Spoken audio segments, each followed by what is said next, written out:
Well, a campaign gaining momentum in the US is now being picking up speed here in Canada. It's calling on major fashion and members of the beauty industry to devote 15% of their shelf space to businesses that are owned, operated by Black, Indigenous, and people of color. For more on what the 15% pledge looks like, we are joined by Susan Langdon. She's the executive director at Toronto Fashion Incubator. Good to see you, Susan.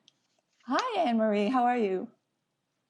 I'm doing great. Hey, tell us more about the campaign because the deadline is tomorrow, and this is where the move is to have 15%, companies pledge 15% to having either shelf space or to pick up from companies that are owned by Black, Indigenous people of color.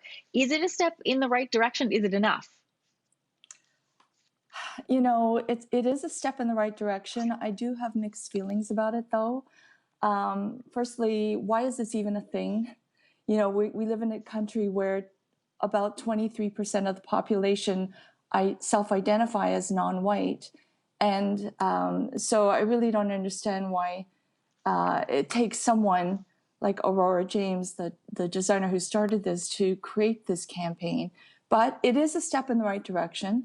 I am curious. I'd like to know how retailers are going to fulfill this 15% mandate. I'm curious about what kind of terms and conditions are going to be offered to designers because, you know, if they're offering guaranteed sell-through or a 50% buyback, those are really harsh terms for a designer to absorb. So I'd really like to see more transparency as to how that's going to be happening. Susan, I'm interested in your lens on the fashion industry as it pertains to Canada. You know, you're a grad of Ryerson University of their fashion and design program. And then in 1994, you were appointed to the current role that you still have right now, which is executive director at Toronto Fashion Incubator. At the time, you were the only woman of color in a leadership position in the industry. Since then, what does our progress look like since then? You know, it's sad to say that I could probably count on one hand women of people of color, women of color who are in leadership roles in the Canadian fashion industry. And I'm talking about roles that they didn't self-create. I'm talking about big organizations and nonprofits who are not hiring visible minorities in those leadership roles at those decision-making levels, because I feel that's really important, because that's where change is initiated, that's where policies are made, and that's where these pledges can perpetuate.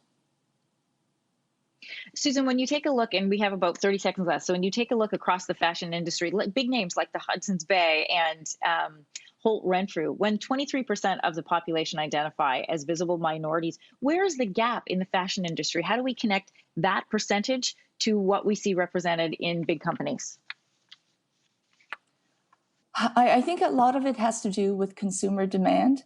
I think consumers need to support BIPOC and ask the retailers, demand more accessibility to those products, and ask to have people of color in leadership roles to make those decisions and to make this change happen.